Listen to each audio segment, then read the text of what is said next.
The most raucous sporting environment for college I've ever been in. Montana opened up with Louisiana Tech first round. Like we went back and forth. La Tech got us in the end. It sold out Dahlberg Arena. There was not a seat left in the house. National mascot of the year, true story, back-to-back Monty for the University of Montana Grizzlies, put on a halftime show that, if it was available on video, would destroy YouTube. I have never been able to find it. True story. He's celebrating his national mascot of the year. He puts together a choreographed halftime show with a cheerleader. They crush it. Absolutely crush it. He then goes on to do a behind the back half court shot, which he did. Like this behind the back, whatever. Yes, he gets 10 shots to do it. Okay. And it's looking kind of iffy. He hits the final ball on a walk-off up and in. And just even Louisiana Tech fans, who I promise you will never forget this moment, standing ovation from them. They're like, what is this? He goes on to get the job to become the mascot for the Chicago Bulls and has a hell of a run. He's two-time mascot Hall of Fame. He's so good. Does it make you think he missed the first 9 on purpose? I have no proof that he didn't. But it was a phenomenal game, phenomenal everything, electric environment, perfect. 10 out of 10. 10 out of 10 environment. I avoid the NCAA tournament because it could never hit that again for me. It just couldn't. It just was all the stars aligned. -1 with Montana winning. Louisiana Tech went on to beat Texas Tech the next game too and make it to the Sweet 16. Nice. Yeah. Well, heck of a run. Speaking of the Big Sky, Idaho hosted, they call it Starch Madness.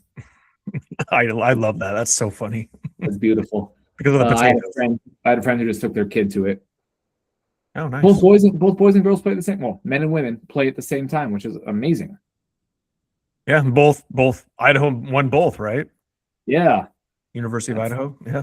Really neat for the area. They stayed in downtown Boise and just got to walk to the arena and watch men and women play basketball for 3 straight days, and they're going back next year. They loved it so much. They said there was a homeless man, most likely homeless, Montana Grizz fan, who was just wearing, like, he looked like a homeless guy, right? Just wearing raggedy clothes. He had a cardboard sign that said something like "Go Grizz," and he was just belligerently running up and down the court. Everybody loved him. And security was like, "Are you guys okay with this?" Like, yeah, he's awesome. And both sides were hanging with him, and just a true fan. I mean, he got to Boise somehow, Grizz fan, probably hitchhiked, found his last $45 to get into the game, and had a great time. So that's what basketball does. It brings people together. Oh yeah. Thinking back to my days at the University of Montana, I'm not so sure that wasn't just a student. Like I'm not sold that wasn't just a University of Montana student, Sean. So, I mean, thinking back, like, yeah, I mean I've got some photos where people probably wondered.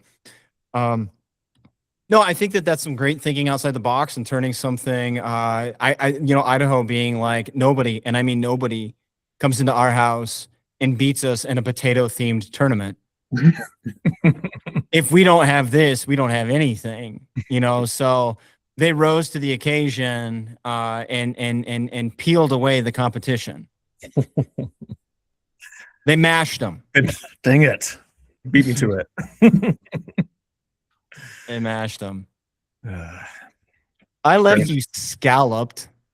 Oh, it's not as good. Yeah, it's kind of dicey. Oh, we could hash around this all. Yeah, we're baked.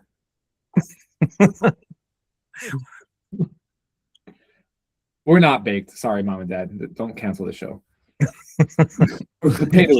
We're not fried either. Man. Hey, God, Corey, you had me sweating over here. I'm like, he's got to get on the board.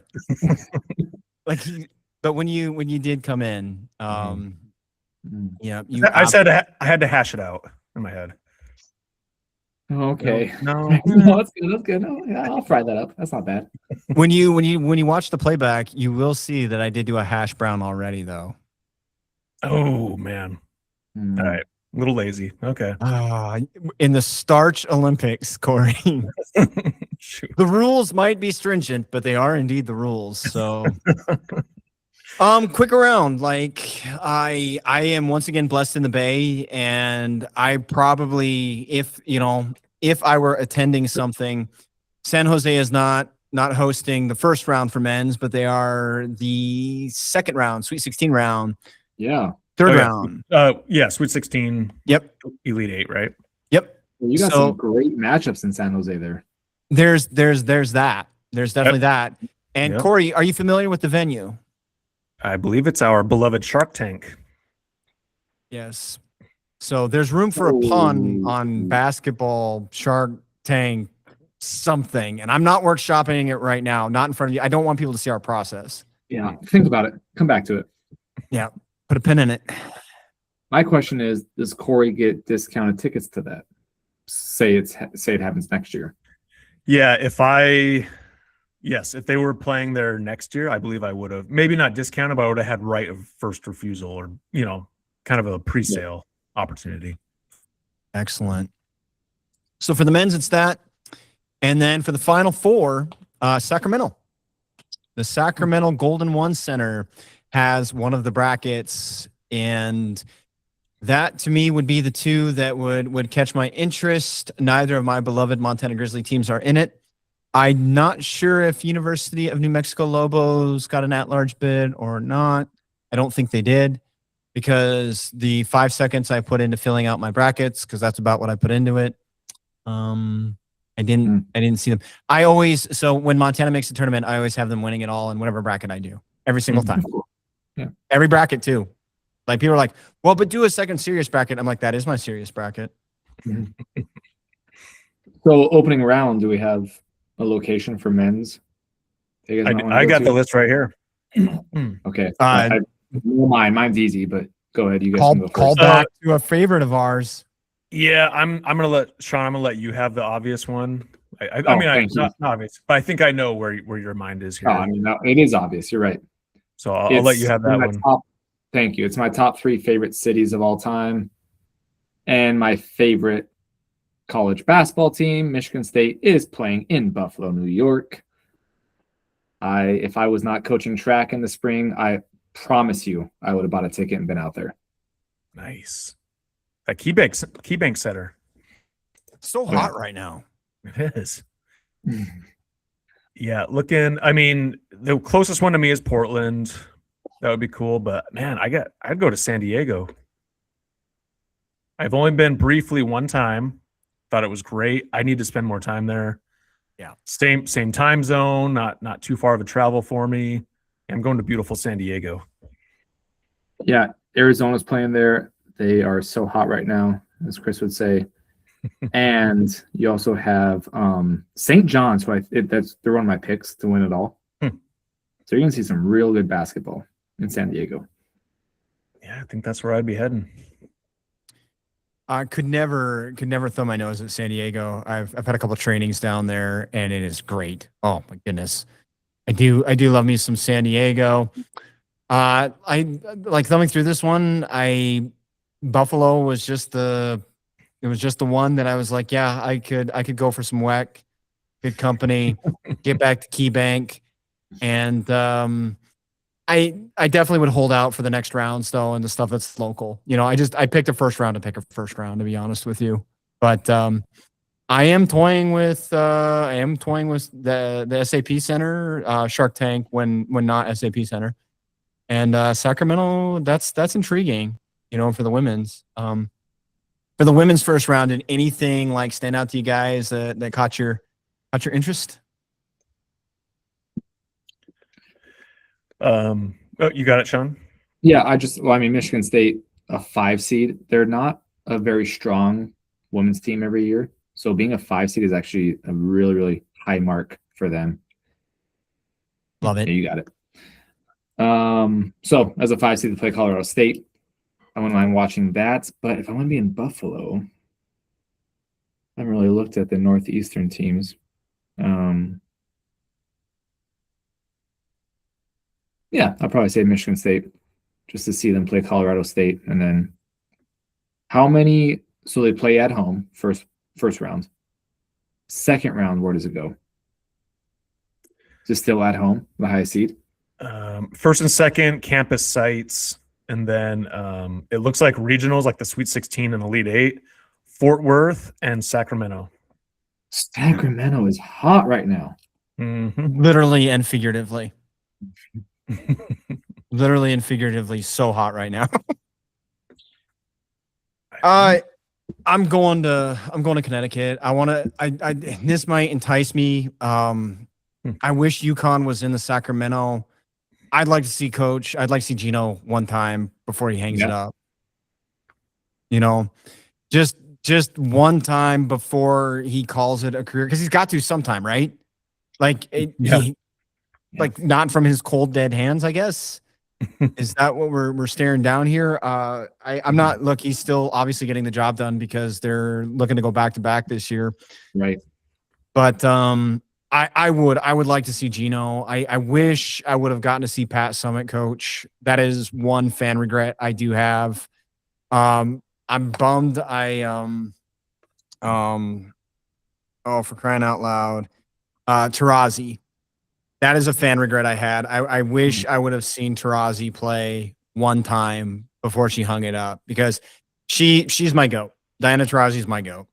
You know, and I mean, that's hard to say with Miller, Holtzclaw, just with all of these things in terms of competition and just everything around. And I've kind of started to go with guards in the women's game as well, and not just the bigs. Kind of like in the NBA, you know how guards have taken over for bigs in terms of the hierarchy of things. Mhm.